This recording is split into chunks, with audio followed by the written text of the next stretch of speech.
কি ওই শব্দটা শুনতে পাচ্ছ? মনে হচ্ছে কেউ যেন দেয়ালের উপাস থেকে আমাদের নাম ধরে ডাকছে, কিন্তু এই ঘরে তো আমরা দুজন ছাড়া আর কেউ নেই। কিসের শব্দ আসমা? রাত দুপুরে আবার কি হলো তোমার?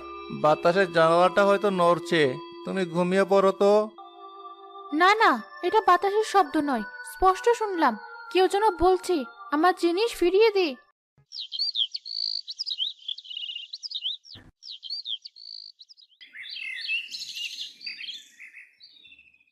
আর কতদিন এভাবে চলবে? ভাতের সাথে এক টুকরো মাছ জোটে না, পরার জন্য একটা ভালো কাপড় নেই। পাশের বাড়ির জামিলাকে দেখো, তার স্বামী নাকফুল এনে দিয়েছে, আর তুমি? আসমা, এমন কথা বলো না। সৃষ্টিকর্তা যা দিয়েছেন তার জন্য শুকরিয়া আদায় করা উচিত। অল্পে সন্তুষ্ট থাকতে পারাটাই আসল সুখ। সুখ? তোমার এই শুকরিয়া দিয়ে আমার পেট ভরবে না, বুঝলি? আমারও শখ আহ্লাদ আছে।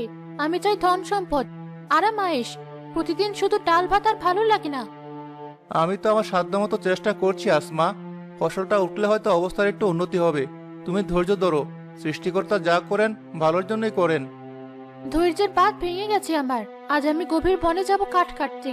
যদি কিছু ফলমূল পাই, বাজারে বেচে দুটো পয়সা আসবে। তোমার মতো হাত পা গুটিয়ে বসে থাকতে পারবো না আমি। একা একা গভীর বনে যেও না আসমা। সবাই বলে ওদিকে যাওয়া নিরাপদ নয়।